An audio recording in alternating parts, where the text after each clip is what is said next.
tin phó ta côn cái đốp sẽ mà đo tia với nhai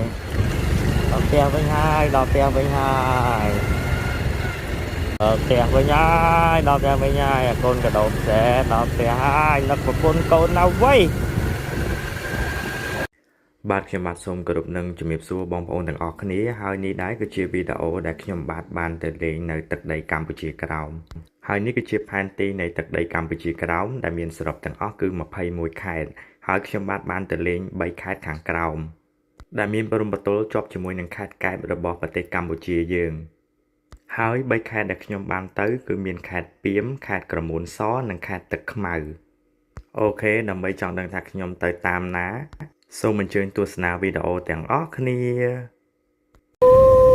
ម៉ូតូខ្មែរជិះក៏នៅខ្មែរដែរប៉ុន្តែគឺខ្មែរក្រៅម៉ែ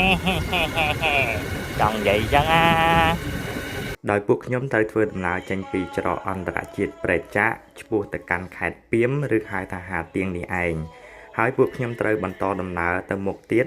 ឆ្ពោះទៅកាន់ខេត្តក្រមួនសដែលគេហៅថាគៀនយ៉ាង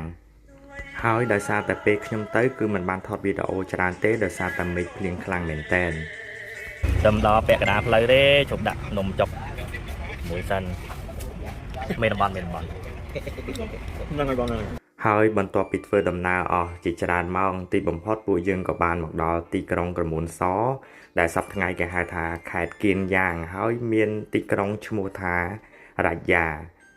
សរុបពេលវេលានៃការធ្វើដំណើររបស់ពួកយើងទាំងអស់គឺជាង8ម៉ោងកន្លះទើបយើងបានទៅដល់គោលដៅអាដែងណែគ្រាន់តែទៅដល់ភ្លាមពួកខ្ញុំហូតហះបញ្ញាប់បញ្ញាល់ទៅហោ